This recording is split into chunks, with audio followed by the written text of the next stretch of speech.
जी जनाब, आपने एक खूबसूरत मेहदी हसन की गजल सुनी, गुलों में रंग भरे। ये मेरी भी फेवरेट है और हमारे आज के गेस्ट की भी। जी जी और और क्या गुफ्तगू बात का है। सिलसिला जारी है।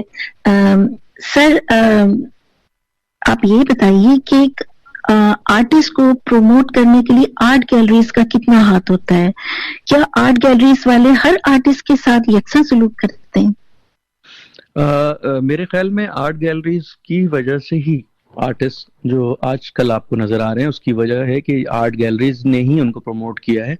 इसलिए कि जो एक वक्त था जब जिस जमाने में हमने शुरू किया था काम, उस वक्त सिर्फ 2-4 आर्ट गैलरीज मुश्किल से होती थी, उसमें से भी एक दो बहुत अच्छी थी और एक दो बस ठीक ठीक सी थी।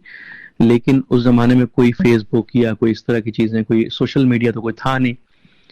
तो गैलरीज की वजह से ही आपको जो आर्टिस्ट, मुझसे भी जो पहले के आर्टिस्ट थे, जिस तरह के आपने नाम लिए, गुलजी साहब थे या सादखैन, हमारे पाकिस्तान के नामवर आर्टिस्ट जिनका मैं नाम लेता हूँ, जमील नक्शबंदी।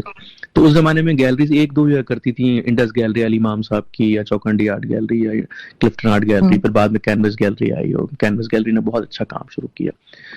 तो गैलरीज का बहुत बड़ा हाथ है, मैं समझता हूँ आज के दिन तक भी। इसलिए कि आर्टिस्ट का काम ये नहीं होता कि वो कहीं पर अपना काम ले जाए और जाके उसको लगा दे और उसको बेचना शुरू करे, या लोगों को दिखाने की हद तक भी अगर आप लें तो गैलरी जो सारा एक ऑर्गेनाइज करती हैं चीजें आपके लिए, वो कैटलॉग प्रिंट होता है, फिर लोगों से बातचीत होती है, फिर जो लिखने वाले हैं आर्ट के ऊपर उनको बुलाया जाता है, एक पूरा एटमॉस्फेयर क्रिएट किया जाता है। तो मैं समझता हूँ कि आर्ट गैलरीज का बहुत बड़ा एक हाथ है और मुझे बड़ी खुशी है कि जी पाकिस्तान में इतनी सारी गैलरीज, और अब तो खैर आर्ट गैलरी की जरूरत भी नहीं, लोगों को अपने ही घर बैठे आप फेसबुक इंस्टाग्राम से जो है आप आर्टिस्ट ये देखिए आप वैसे वाकई सोशल मीडिया में सर बड़ा एक अहम रोल अदा किया है। बिल्कुल बिल्कुल बिल्कुल। अब आसान है, मैं समझता हूँ, इसलिए कि आप टैलेंट छुपता नहीं है। देखें, कोई किसी को रोक नहीं सकता।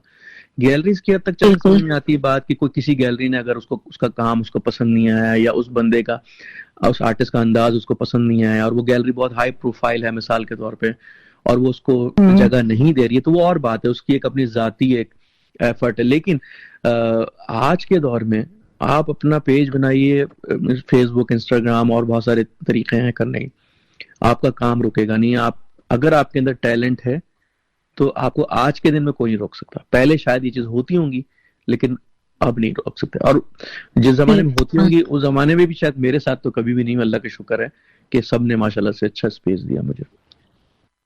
अच्छा सर, जिस एरा में हम लोगों ने पढ़ा और आज का जो पीरियड है, क्या आपको फर्क नजर आया है?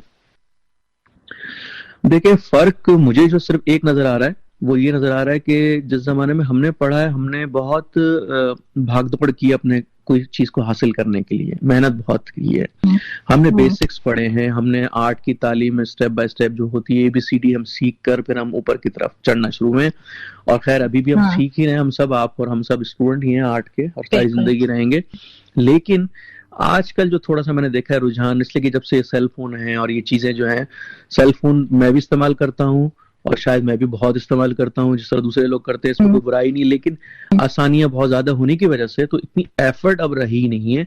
तो मैंने देखा है कि जिस तरह से हम बुक्स के लिए परेशान होते थे, हमें पता चलता था कि फलाने जगह पे कोई किताबें मिल रही हैं आर्ट की, तो हम भागे भागे जाते थे बड़ी मुश्किलों से। लेकिन आज के दौर में मोबाइल हाथ में, गूगल पे आपने एक नाम डाला तो एफर्ट खत्म हो गई। यानी कि अगर स्टूडेंट, जिस तरह मैंने यूनिवर्सिटीज में पढ़ाया है, अगर आपकी कोई असाइनमेंट आपने दी है तो वो एट द मोमेंट जिस वक्त क्लास हो रही उस वक्त सर्च करना शुरू करते हैं और फिर वो काम हम पहले से पूरा प्रिपेयर करके। और मैं आपको बात बताऊं कि मैंने इंडस वैली में काफी साल पढ़ाया है और भी बहुत सारी जगहों में पढ़ाया है। मैं आजकल के दौर में भी जब मेरी क्लास होती थी तो मैं डेमो के लिए पहले से डेमो बना के उसको रिकॉर्ड करके अपनी सारी, मैं 3-4 दिन पहले से तैयारी शुरू करती। स्टूडेंट जो हैं आज के वो उसी दिन शुरू करते, तो मुझे ये लगा कि शायद आजकल जरा थोड़े से बच्चे सुस्त हो गए मजाक में अगर कहा जाए तो। अच्छा, और सब बड़ा लाइट लेते हैं उस चीज को। हमें तो स्ट्रेस हो जाता था कि ये असाइनमेंट मिला है, बस अब जाके अपने असाइनमेंट पे काम करना है हमने। असल में पैशन जो है ना, आपको जब तक आपके अंदर जुनून या सारी चीजें ना हो ना, तो वही वाली आप वाली बात के वो जो फर्क आ रहा है ना, उसकी वजह ये है कि वो नहीं है। अब एक कुछ फैमिलीज में या कुछ बच्चों में ये भी है कि भी मेरा एक वो दोस्त बन रहा है तो मैं भी इस फील्ड में आता हूँ, या थोड़ा सा फैशन की तरफ भी हो गया है कि जी ये बताना कि जी हमारे घर में 2 आर्टिस्ट हैं और फलाना कोई यूनिवर्सिटी से पढ़े हैं।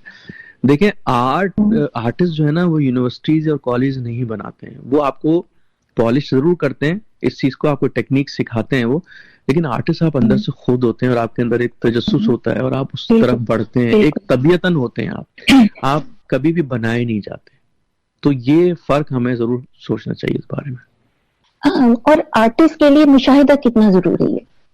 मुशाहिदे के बगैर तो आर्टिस्ट बन ही नहीं सकते इसलिए कि अगर आप आसपास की चीजों को ऑब्जर्वेशन आपकी नहीं होगी, वो सिर्फ ये नहीं कि आपको पेंटिंग करनी है, आपकी एक सोच डेवलप करती है वो चीजें। आप अब कहीं से गुजर रहे हैं, कोई आदमी आपको नजर आया, कोई बच्चा नजर आया जो कि मासूम सा हो, उस पर कोई बंदा जुल्म कर रहा हो, कोई डांट रहा हो, और अगर आपके अंदर उसकी तकलीफ नहीं है, तो मैं समझता हूँ वो भी आप मतलब सब्जेक्ट भी मिल जाता है ना आर्टिस्ट को कि इस पे हम सब्जेक्ट काम भी करें। मिलता है, प्लस सब्जेक्ट के अलावा भी मतलब ये सब चीजें बड़ी, आप जब तक सेंसिटिव नहीं होंगे ना किसी चीज के लिए, आपको जब तक शाम के ढलते वक्त के साए और आपको शेडोज और आपको कलर्स, जब तक आप ट्रैक नहीं करते, तो इसका मतलब आपके अंदर वो चीजें है ही नहीं। आप एक आम से इंसान है जो कि एक रोड पे गुजर रहा है आम से चीज को लेके, तो मुशाहिदा बहुत जरूरी है। अच्छा मुझे लगता है आर्टिस्ट अगर एक जगह से गुजर रहा है वो चीजें भी नोटिस कर रहा होता है जो आम बंदा नोटिस नहीं कर रहा। बिल्कुल सही कह रही हैं आप। देखें जैसे आपने अभी कराची की बात की कि जहाँ बारिश हो रही है, कराची बहुत खूबसूरत शहर है। कुछ महीने जो होते हैं कराची में, 3-4 महीने जो होते हैं, वो बहुत ही लाइट, बड़ी खूबसूरत होती है। खासतौर पे ये नवंबर से शुरू होता है और मार्च के मिड तक चलता है। शाम के वक्त बड़े अच्छे कलर्स आते हैं स्काई में। तो ये जो चीज है ना, ये हर बंदा महसूस नहीं कर सकता। ये एक आर्टिस्ट और एक फनकार ही है जो कि उसको महसूस कर सकता है, उसको एंजॉय कर सकता है। जी जी बिल्कुल। सर आपको उभरता हुआ सूरज पसंद है या ढलता हुआ? उभरता हुआ सूरज सच्ची बात है बहुत से देखा नहीं है, इसलिए कि ढलता हुआ चलेगा, ढलता ही चलेगा, इसलिए कि उभरते हुए देखने के लिए बहुत जल्दी सोना पड़ेगा और वो मेरे लिए नामुमकिन। लेकिन एक जमाना था कि मैंने बहुत जल्दी मैं सुबह उठ के और सारे काम करके और उस वक्त देखा करते, लेकिन अब जरा ये खैर बात बड़ी गलत है कि जल्दी उठना चाहिए, लेकिन अब हमारे काम का रूटीन ऐसा है कि दिन में उस तरह हो नहीं पाता है।